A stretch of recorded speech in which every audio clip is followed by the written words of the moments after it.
Douglas Adams wrote the Hitchhiker's Guide to the Galaxy, and one of my favorite quotations in the whole world comes from that book. And in that book he says, the best kind of problem to have is somebody else's problem. So the answer to the question is, I don't know, but somebody else should figure that one out. This is all done for reading.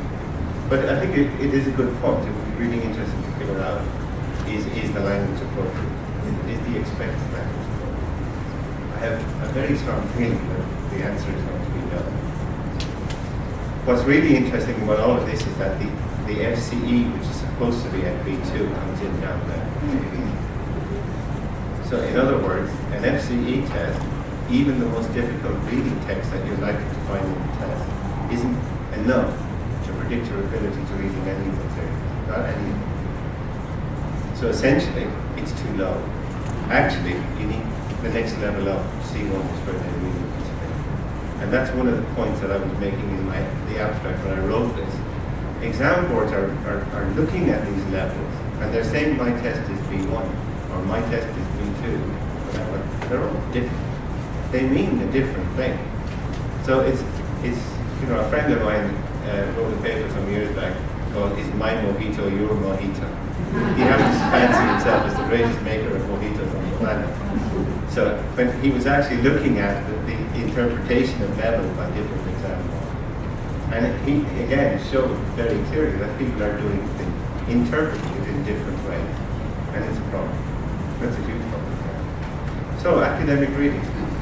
To what extent do the readings in an academic reading test actually measure reading comprehension at all? I haven't asked that question.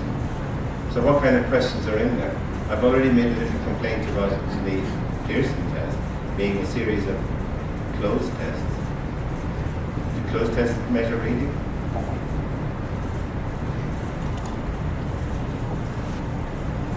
How well do current EAP tests allow us to generalize to the EAP domain?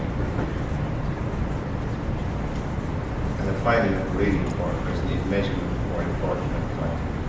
Because sadly, it seems to me that in terms of the way testing is going, and that's the way it used to be. It's like a pendulum. It's swinging back now. Some implications. Specificity of EAP tests. How specific are they? Are they specific at all?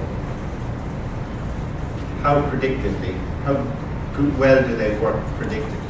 Remember, in EAP testing, we set a bar. Can a person jump over that bar?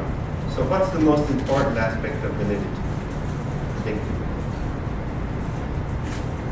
So what we need to be able to do is to show that a person who jumps over that bar has actually managed to do it. And it's meaningful, and it means something. How can you have predictability when the text of the person is reading aren't appropriate to the domain? So where does that leave validity? Question. Another question. If the answer to all those questions is yes, all our current tests are true. If the answer is no, why are we doing ESP testing at all? I'm going to stop. Thank you very much.